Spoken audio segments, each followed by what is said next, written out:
Hello, and welcome to Ms. PM Reads Christian Content, where we are continuing Brave by Faith by Alistair Begg.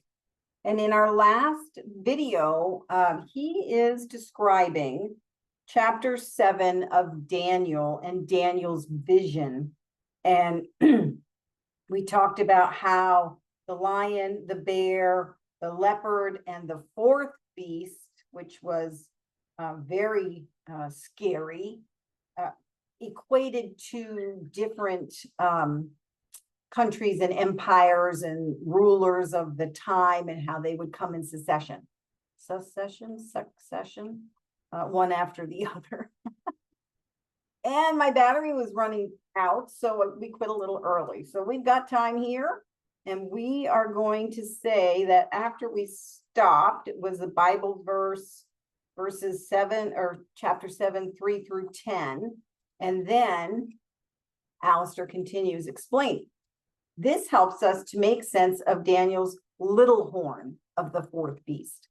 He is, it seems, the man of lawlessness who represents proud, blasphemous humanity in its rebellion against God. And while those who oppose God and his law deliberately and aggressively are ultimately under the control of the sovereign God, their coming is by the activity of Satan. Daniel 7, verse 9.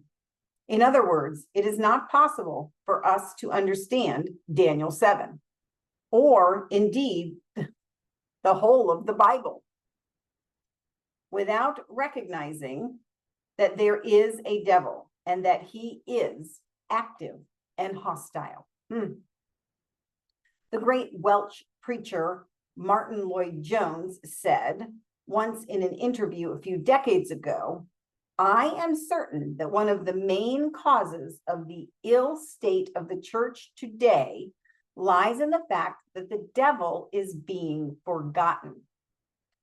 And that's from the Christian Warfare, page 292. The saints of God throughout history and in our world right now have suffered and are suffering at the hands of evil people who are, mostly without realizing it, being directed by the evil one. The people of this world are being deceived and wooed by worldviews and religions that have been dreamed up by the evil one. The difficulty that many of us have in dealing with these kinds of ideas is because of the fact that we pay scant attention to the devil. The scriptures never give us leave to make that mistake. What are we to make of all of this? Good question. We are not to be surprised when we find Christianity maligned and marginalized, when we hear of Christians being prosecuted and persecuted, or when we find ourselves being told we are extremists, haters, and bigots. For a few hundred years in the West, we have been able to kid ourselves that the normal experience of God's people is to be considered respectable and honorable, to be able to voice our views in the public square and be welcomed, and to be able to speak to those in power and be listened to. It was not ever thus, and it no longer is thus. It was not ever thus. Interesting.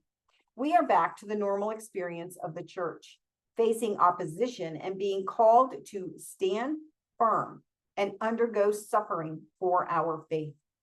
So where is God in all this? Daniel is about to see. Subtitle: God Arrives. As I looked, thorns were placed, and the Ancient of Days took his seat. His clothing was white as snow, and the hair of his head like pure wool. His throne was fiery flames. Its wheels were burning fire. A stream of fire issued and came out from before him. 1,000 thousands served him, and 10,000 times 10,000 stood before him. The court sat in judgment. and the books were opened. Ooh, that's scary.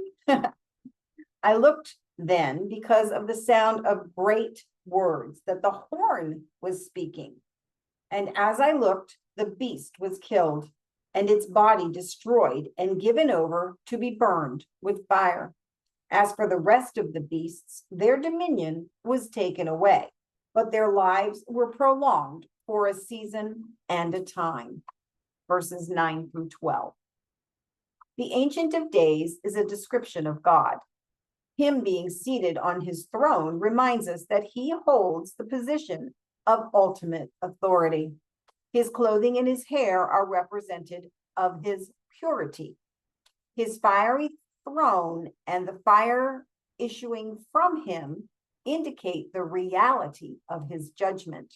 And the fact that there are thousands upon thousands who serve him point to the magnitude of what's going on.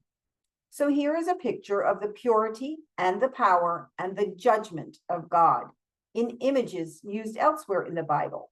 See Exodus 3 and 19 and Ezekiel 1. What is Daniel being shown here? First, that he is not alone. He may be plowing a lonely furrow of godliness in the heart of the Babylonian Empire at this point. But in the serving of the Ancient of Days, he takes his place with 10,000 times 10,000, if only he has eyes to see it. Second, that the kingdoms of man start to crumble as the court sits in judgment. All of the injustice and all of the hatred will one day face a reckoning when the books are opened. While the views and influences represented by those ancient God-opposing kingdoms are still with us, their lives were prolonged, all fell, and all will fall. Kingdoms and philosophies opposed to God may linger, but they will not last. And then another figure enters our scene. Subtitle, No Ordinary Human. I saw in the night visions, and behold, with the clouds of heaven, there came one like a son of man, and he came to the Ancient of Days, and was presented before him. And to him was given dominion and glory and a kingdom, that all peoples, nations, and languages should serve him. His dominion is an everlasting dominion which shall not pass away, and his kingdom one that shall not be destroyed. As for me, Daniel, my spirit within me was anxious, and the visions of my head alarmed me. I would think so. I approached one of those who stood there and asked him the truth concerning all of this. So he told me and made known to me the interpretation of the things. These 4 great beasts are 4 kings who shall arise out of the earth. But the saints of the Most High shall receive the kingdom and possess the kingdom forever, forever, and ever. Forever is there twice. Forever, forever, and ever. And that's Daniel 7, verses 13 through 18. Here is Jesus. He is one like a son of man, a human, but he is not any ordinary human. He is coming to the Ancient of Days to be given a kingdom in which all people, nations, and languages should serve him, and his rule shall not pass away. Notice what Jesus is doing in this scene. He is coming to the Ancient of Days. He is not coming from the Ancient of Days. He is coming to, I'm saying that again because I think that's notable, like take note of this. He is coming to the Ancient of Days. He is not coming from the Ancient of Days. So this is surely a description not of Jesus coming from heaven at the end of time, but rather a description of Jesus going back to heaven after his death, resurrection, and ascension. This is his coronation. Oh my goodness. I never thought of it that way. I mean, I've read that before, but wow. Okay, reading this in the 21st century after Jesus returned to heaven, we are not reading Daniel 7 verses 13 and 14 as a vision of something that will happen, but as a vision of something that has already happened. In Acts 1, as the disciples were looking on, Jesus was lifted up, and a cloud took him out of their sight. Verse 9. And Daniel 7, verse 13 and 14 is what happened next, beyond that cloud, as it were. When Jesus told his disciples shortly before his ascension that all authority in heaven and on earth has been given to me, this is the rule he was speaking of. Matthew 28, verse 18. This reality is why we are to go and make disciples of all nations, baptizing them in the name of the Father and of the Son and of the Holy Spirit. Verse 19.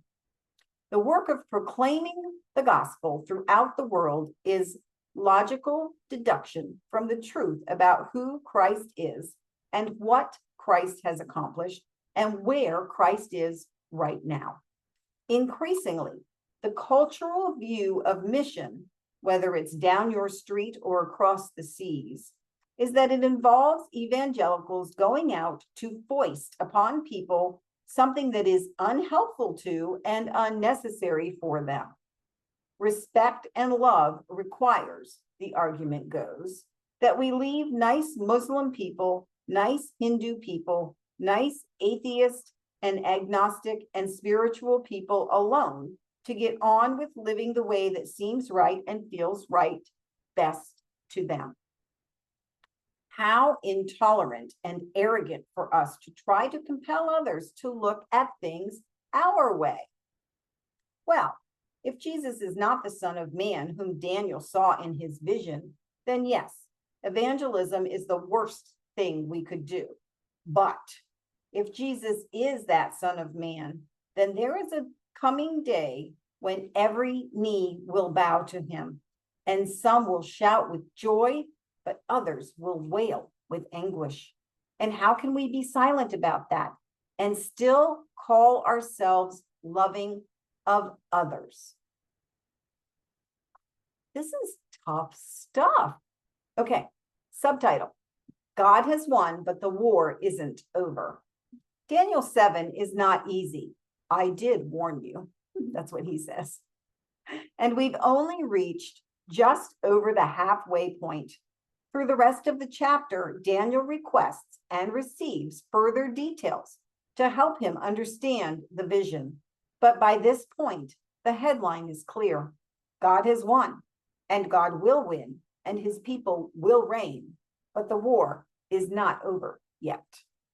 So that little horn will make war with the saints and prevail over them. Daniel 7, verse 21. But one day, the Ancient of Days will come, and judgment will be given for the saints of the Most High. And the time will come when the saints possess the kingdom. Verse 22. The story is not that this great triumph has taken place and that therefore the balance of time until Christ returns, the people of God are just going to be able to enjoy themselves and relax and have a nice time while they wait. Hold on. No, we are in the era of now, but not yet. We are living in the period of time between the coronation of Christ and the final glorious victory of Christ.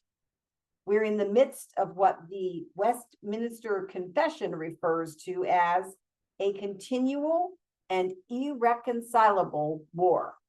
It is a war that will be won because it has already been won, but the fight continues.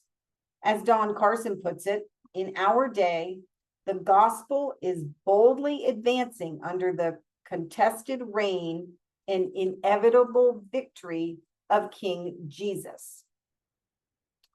That may feel terrifying, It felt that way for Daniel. As for me, Daniel, my spirit within me was anxious, and the visions of my head alarmed me. Verse 15. Even by the end of the chapter, once he's received a little more by way of explanation, he concludes, as for me, Daniel, my thoughts greatly alarmed me and my color changed. Verse 28. What alarmed him so much? Presumably, it was gaining this insight into the fact that, though the end was certain, the path to reach it would continue to be harder than he had imagined, despite God's people already having experienced invasion, defeat, devastation, exile, and danger. We need this perspective too. This life will not be easy because there is raging around us a continual and irreconcilable war. And neutrality, is not an option. Neutrality is not an option. Life may get harder. Society may get unfriendlier. Faith in Christ may become still more unacceptable, and obedience to Christ still more costly. But the recurring theme of Daniel 7 is that the saints of God will receive the kingdom and possess it forever and ever. Jesus reigns, and Jesus will return. We may not understand every part of the picture that Daniel paints in chapter 7, but stand back and see the broad sweep of it. God has won. God wins. And so we will prevail too, beyond the battle that you and I are a part of and must fight as well in. When we see the drama that unfolds here in Daniel 7 and our part in it, our view of our world and our lives and our eternity is altered entirely. In the world, you will have tribulation, the Son of Man told his subjects in the days before his coronation, John 16, verse 33. But take heart, I have overcome the world. Whew, dog, that is tough. Tough stuff. Okay, that is the end of chapter 7. We have one more video, which is the epilogue, which will be completed in one video. I am loving this, you guys. This is so powerful. I hope that you were enjoying it as well. And I hope that you'll share it with others, because this is something that needs to be read, heard, whichever the case may be. But this is a very powerful book and timely. All right. I hope you have a blessed day, and I will see you next time.